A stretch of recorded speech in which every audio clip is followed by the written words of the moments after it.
Good morning, everybody. It's Thursday. No, it's Wednesday. Wednesday. What is the time, John? The time is 9:34. Hang on, let me double check with He's checking my now. ancient eyes. It is 9:34, Wednesday the 13th of November. Okay. And we have just sat down to eat some breakfast. We're gonna share a spinach scrambled egg. And my friend here is gonna plan our journey for the day. It's gonna be very exciting. We are going to the Temple of the Monkey God. Okay, we're gonna go to the Temple of the Monkey God. What else? And we might have a swim as well along by the river. Stay tuned. Morning. We're off again. It's just me and the small and perverted here today. And we're going to take a bit of a trek. I'm going to stop here actually, because otherwise it's going to be stopped by a palm tree. We'll show you where we're heading. It's a big, there's a temple of Hanuman, which is the monkey god, up on a hill nearby. So we're going to go and have a route up there. Sorry, when I say have a route up there, what I mean for any Australian viewers is we're going to go and have a look up there. You can see that. So we've got no idea how we're going to get up there yet. We've got no idea which way it is really. We're just going to see how it goes. See you in a bit. So we're right up the end of the river again, and right behind me you can see all these folks. They got these coracles, so we're going to see if we can ask them to give us a lift across the canal rather than having to get sopping wet at the start of our trip. Hopefully they won't mind. What do you reckon, Mai?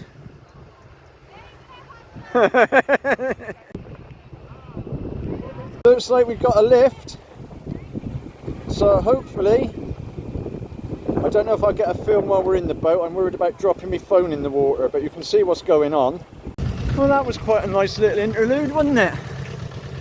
We just came across, gave the guy a couple of bob, and now we're heading on trying to find a way up to the top of that bad boy. See this little fella?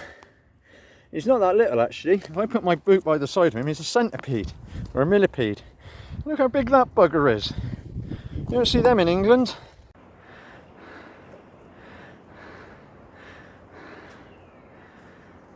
Ah, this is bloody great. First stop. One of the things I learned the other day is that you don't do any harm to stop fairly regularly and have a good old glug of water. That's what we're going to do for a minute, and just let you see what we can see at the moment.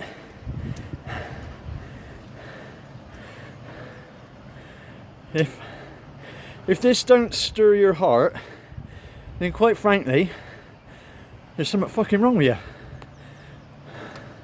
What an amazing bit of countryside.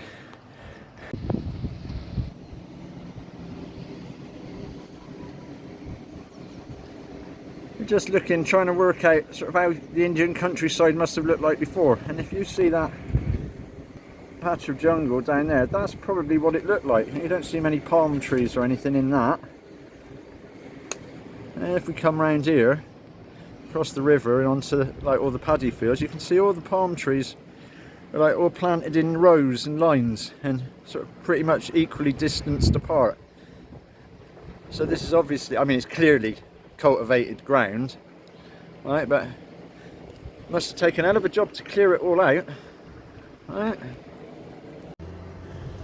So off we go again.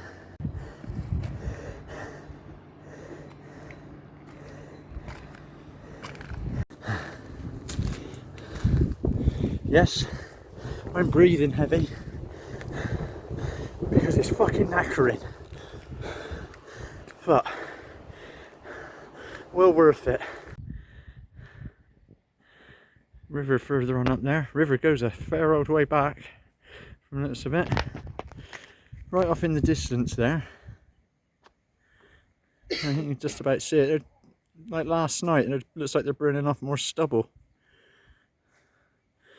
So, still a common thing in this part of the world. And like I said, it stopped doing it in England quite a few years ago for climate and environmental reasons, you know. Here we go.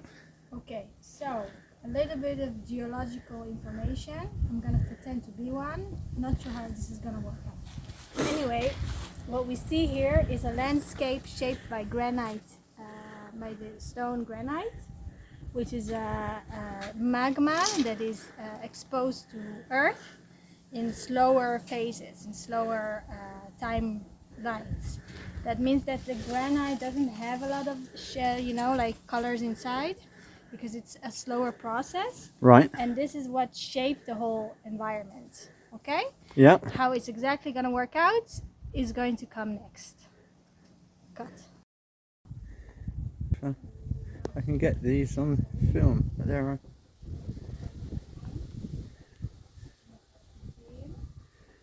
are. A whole boatload. The camera's going to see those dragonflies. They're about 3 inches long. Quite big buggers. I've made a friend. As usual, I am the dog magnet. He's a lovely little chap. Reminds me very much of a certain Jack Russell Highland Terrier cross at home. He don't seem to like monkeys much though, he keeps chasing them off, bless him. Alright, then we ask ourselves many times how this landscape shaped itself to be what it is today. We thought at first it looks like these big boulders were just thrown off the clouds by the big monkey gods. But then again we thought this sounds maybe a bit more like a fantasy. So what is the true story? Okay, so what my friend says, the geologist, is that as you can see there are little scars, how do you say that? You see the form of the big boulders? Striations. Striations, okay. So because these big boulders, they're sitting here for a very long time, with the rain, suddenly they start being shaped. So actually the big mound, the big little hills that we're seeing, these are big boulders that over time with water, this is shaped by water actually. So like the Ice Age, yeah, glaciers melting. yeah, something like that. So it's not like these were rolling from somewhere, but they were rather shaped by just natural processes. Perhaps only the boulders near the water could potentially be washed away with the water and rolled, but that is only possible to a certain extent. So the very big ones, they didn't move very far away. So basically this is just, yeah. Glacier smashed up. Whatever. Post volcanic magma activity. Thank you for listening. Back into TV presenter mode. All right. So what we saw earlier. But I need to stand next to the stone. Right. When we walk next We'll go down to the stone and you can do your TV presenter bit. Okay.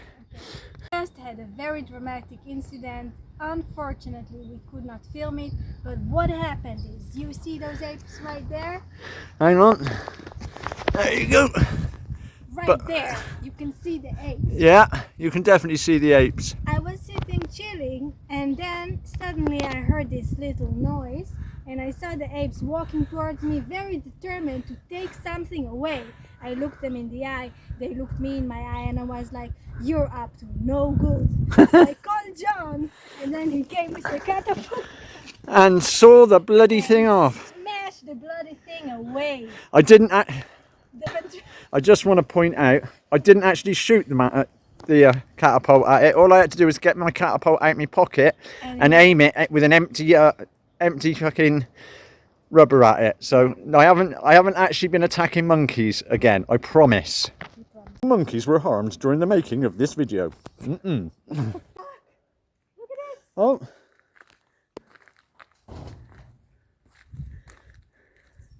Snake over there. Good job we're walking heavy, and you can see on top of all the rocks here, no shortage of monkeys up here. And these little buggers. So this is pretty close to nature, I would say. This is the temple. I'm only taking a quick shot because I feel it's a bit disrespectful to really video the interior of it, but I'm going to take a photo and put that in so you can see what it's like. But I don't want to be really pissing people off, you know.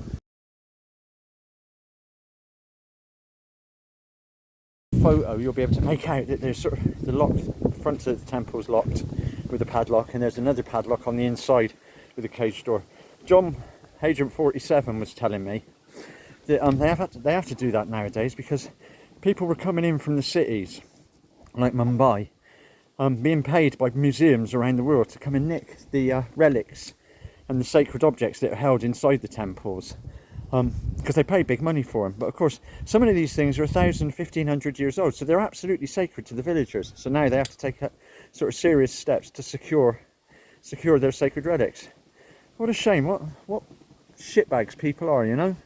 Can't leave stuff alone. Look at this. Oh.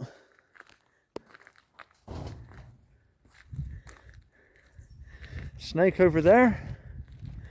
Good job we're walking heavy, and you can see on top of all the rocks here, no shortage of monkeys up here. Look at these little buggers.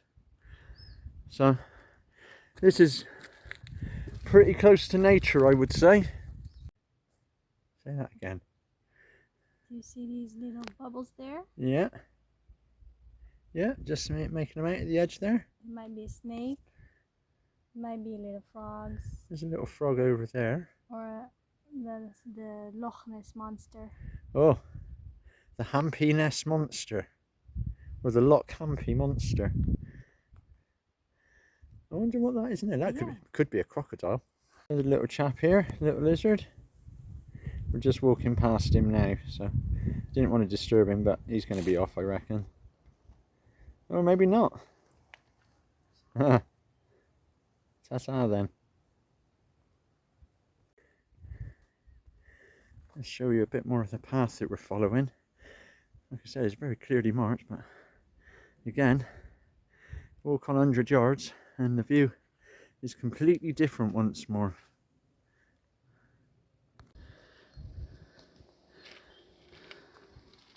Get sort of much further down to ground level again now. As you can see, the rocks have changed from that lovely light tan, orange and rusty sandstone. It starts coming down to this dark granite. It's all granite, it's just that it's sort of been bleached by millions of years of sun damage, I suspect. If you look in the different colours there, that's all the different ores within the metal, like the rusty streaks, I think, are probably iron ore. Just coming down, and we found the road, and as you see this big pile down here with this gentleman guarding it, that must be the local sack of, like, local rice pile that's been left out to dry. Tractor's coming in, he must be coming to pick it up. Looks like I was slightly wrong. I think they're actually dropping off the rice here, so they must be dropping off all the local rice to dry it off and then arranging for it to get picked up. Kind of reminds me of my granddad during harvest time, when he'd be bringing back a tractor with a trailer full of barley to go into the barn to get all that sorted out. And so that's where we've been, all over that rock, that flag right up at the top there. That was where all the monkeys were. Oh, beautiful.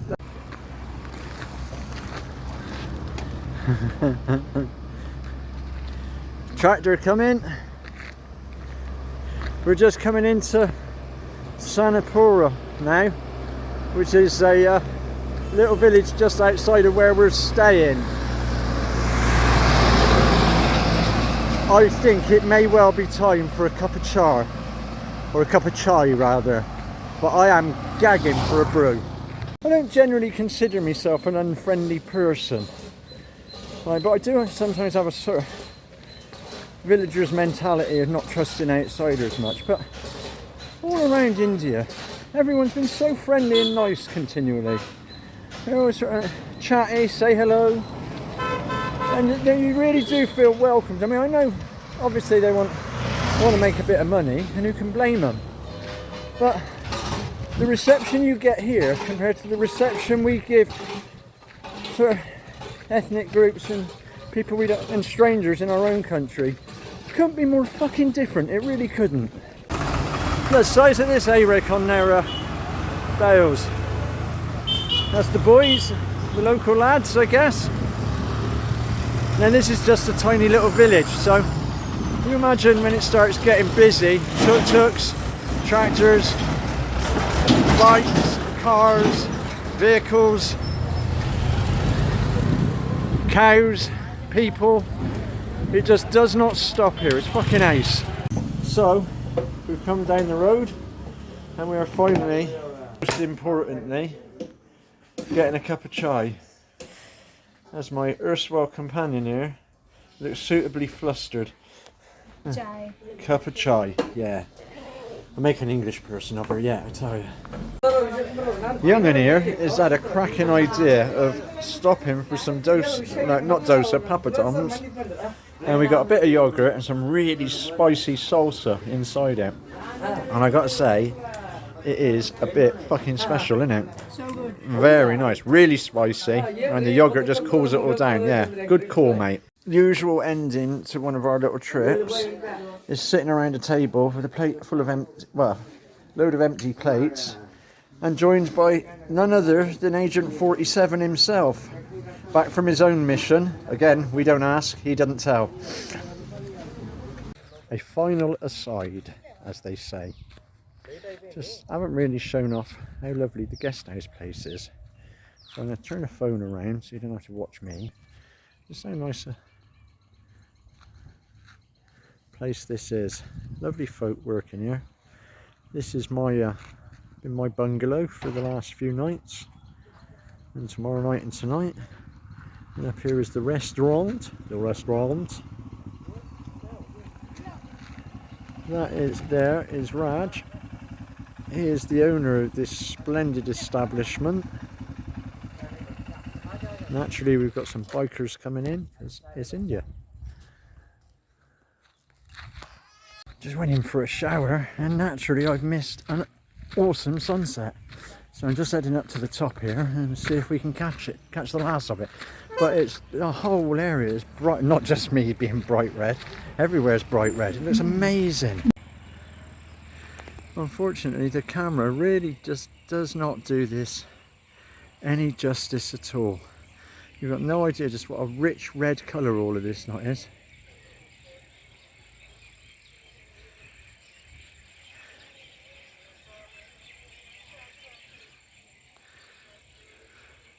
Sun going down over Hanuman temple. Stunning. Absolutely stunning. Just a touch of how red it is over the top of the guest house. Beautiful.